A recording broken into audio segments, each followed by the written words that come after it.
Solo. In the profound depths of solitude, a man ventures inward, unraveling the complex tapestry of his identity. Amidst the echoing silence, he confronts his deepest fears, wrestles with his inner demons, and unearths the buried treasures of his soul. This solitary quest, though challenging, is transformative, forging a path to self-awareness, resilience, and profound enlightenment. In this journey, he discovers the power of introspection, the beauty of vulnerability, and the strength that lies in embracing one's true self. Solo. I decided to make a video called Solo in the teachings of what it means to go through a solitary journey. Through going into a journey of self-reflection, one makes plenty of mistakes, one goes through many failures. So I decided to write down a few pointers into why I feel like the transformation from boy to man, the transformation of finding one's true self, is going through a solitary journey. A journey of walking in the desert, fasting to find God, ultimately to find himself. The first points I put down was self-discovery.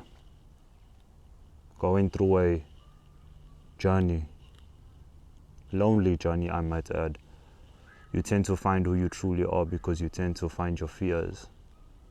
You tend to find your triggers. You tend to unravel all that you're holding on to, all of the burdens that you kept on.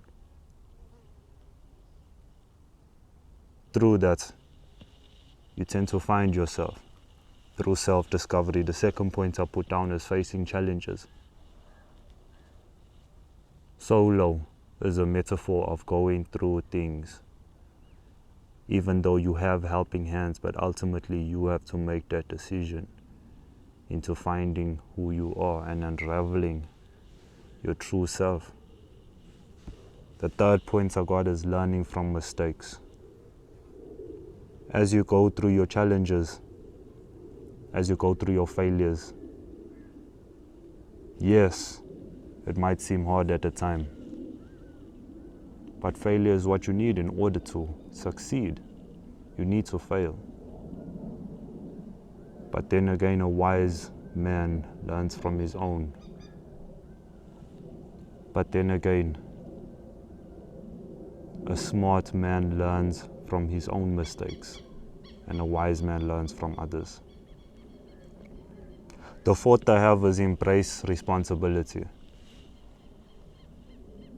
I feel like that speaks for itself. Fifth is cultivating wisdom. Through the path of self-discovery, of self-reflection, you gain knowledge about your strengths, about your weaknesses, about what you can, what you can't pursue, what your thought patterns are, what your mindset is. Spirituality, where are you in life? Even though it's challenging, unwinding or revealing those wounds, you find wisdom and you find knowledge and you find peace through that. The sixth I have is defining identity. The seventh I had is cultivating patience. 8 I have is seeking balance. 9 is developing resilience. And 10, which I find to be the most important, is the sculpture, being the sculpture. Through that, in order to find yourself, in order to gain the knowledge, in order to become the best version of yourself, you need to look inward. You can't look outward, because inward is who you really are when you look in the mirror.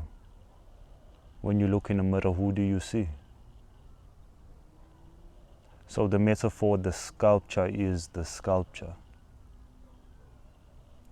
So the metaphor, the sculptor is the sculpture. is a metaphor where you have to dig into yourself. You have to cut yourself. You have to hurt yourself in order to cut that out. The metaphor is so powerful, I will go in depth with it. But ultimately it means in order to find and in order to become the best version of yourself, you have to break that old version of you. In order to find something new, you have to look within. You have to look inward. In order to be the best you can be. This is Solo.